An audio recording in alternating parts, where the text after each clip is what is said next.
Over the years, I had a lot of people ask me, how do I become a Scrum Master and how do I join a tech team? I'll answer this question in two parts. First, I want to provide you with an overview of what are the two most common paths of becoming a Scrum Master. And in the second part, I will provide you with a proven step-by-step plan on how to become a Scrum Master.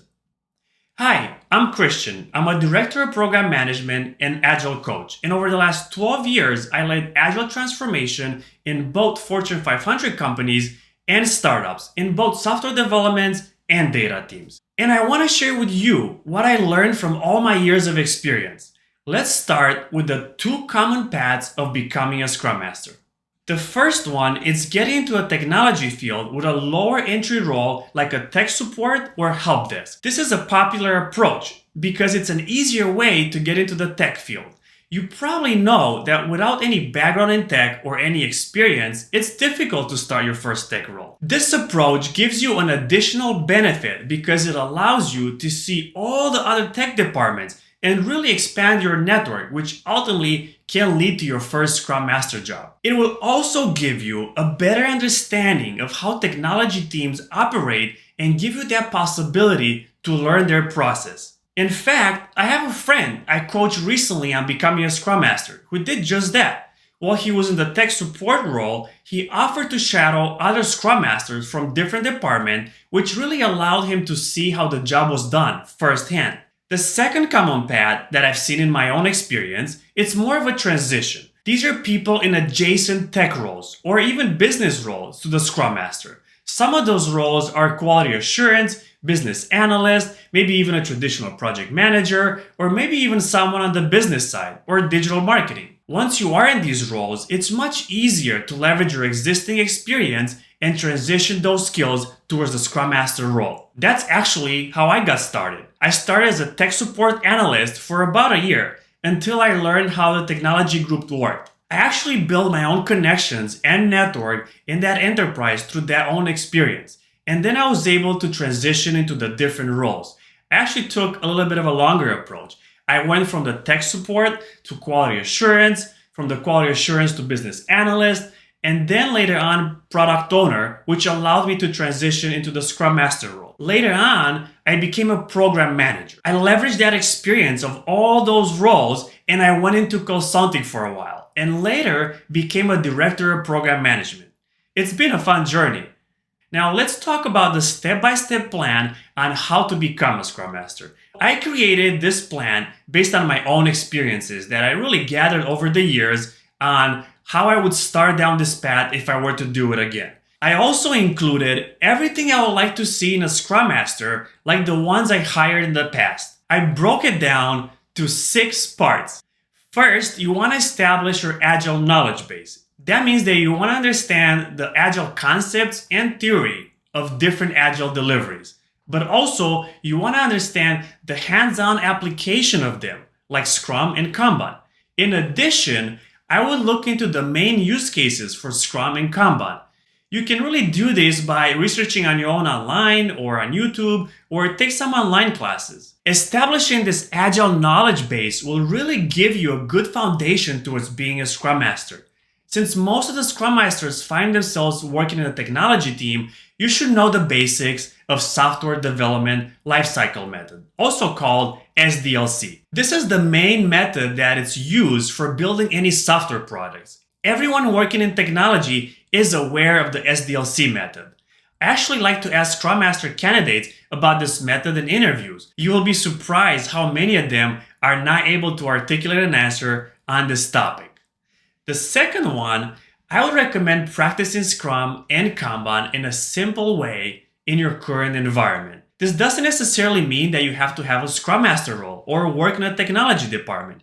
I highly encourage you to look at your current role and your current job and see how to implement Scrum or Kanban. In trying this, you would encounter different challenges and really find yourself asking multiple questions. And that's going to get you down the path of researching and learning how to implement Scrum and be comfortable with applying it. You can even apply these methods at home. For example, if you have some kind of project at home, or maybe something in the backyard, or maybe a big trip that's happening, or just managing your day-to-day task around the house, You can easily implement the Kanban method in your own home and manage those daily tasks using this project management approach. It's a great experience and it will give you a good practice on using Scrum and Kanban. The third part is identifying all the soft skills that are required for a Scrum Master and see if you need to enhance any of your own skills in this area. You can research the top 10 Scrum Master skills and identify areas of improvement for yourself. This is definitely the time to brush on all these skills before you actually go down the path of starting the job in this area. Doing these three parts should probably take some time, anywhere from, let's say, a couple of weeks to maybe a couple of months. But it will give you a good idea what it means to be a Scrum Master. At this point, it's a good time to ask yourself, is this career path and role the right fit for me? If everything you learn up to this point gets you excited and confirms your decision, then it's time to double down on investing into a Scrum Master certification. The reason why I put the certification at this point is because the certification is expensive. So if you're not sure if this is the right path, then you probably don't want to waste your money. Certifications can be anywhere from $500 to $1,000. Some of them go up to $2,000. There are many certifications out there, but there's really about 3 or 4 of them that are really at the top of the industry. My recommendation here for you is actually to start with something that's more general, more of an entry level, and that's actually the CSM certification from Scrum Alliance. It also happens to be the most popular one. If you don't have a lot of experience and you want to start with a basic certification, this will be a good pick for you. It also helps that it's very popular and a lot of recruiters are familiar with this certification. So when they look at your own resume, it will check their box.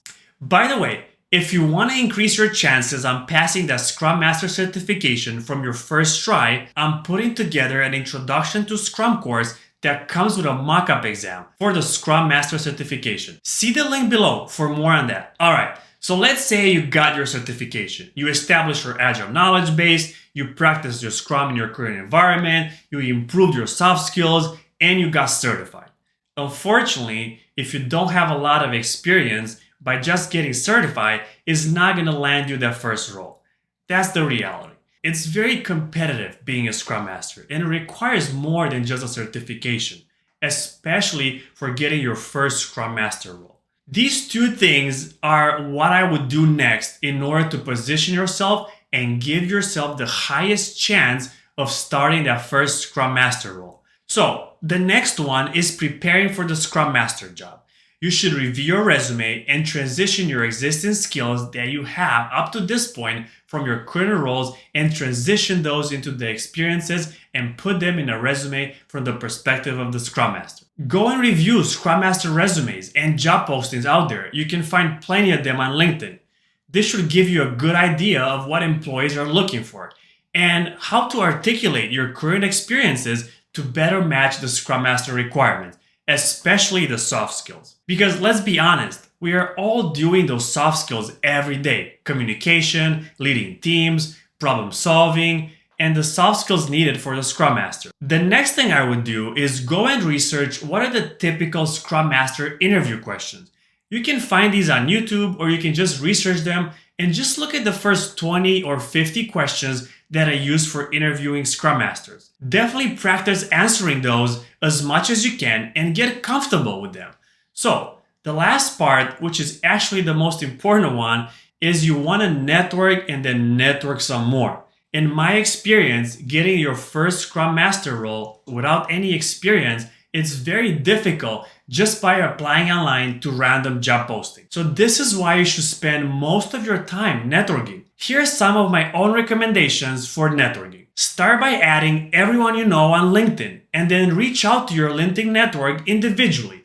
Catch up with all of them and see where they're currently working. What you'll find is that a lot of those people that maybe you haven't talked to in 2, 3, 5 years or so, they moved around to different corporations. By reestablishing that connection with them, you can let them know about the career that you are pursuing and see if they can put you in touch with someone from the technology team in their own organization. Building that relationship and reaching out to all those people really increases your chances to get their first Scrum Master role. Next, I would reach out to all the recruiters on LinkedIn. There are plenty of recruiters out there that are willing to work with you.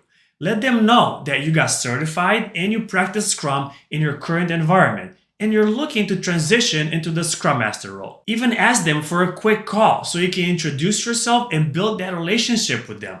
Networking is the most important part. Most of the roles I had myself, like the ones that I just mentioned earlier, all the way from tech support to the director of program management, I actually got through networking, either with people in my existing network or with recruiters. Now, all these 6 parts that I just highlighted are things that you can do yourself. But if you need help, I'm actually putting together a bootcamp with a proven approach on how to become a Scrum Master. And I want to help you with a step-by-step guide that not only covers the theoretical part, but also provides you with a practical, hands-on approach on how to successfully do the job. So get on our waiting list and take advantage of this introductory offer when the program is released.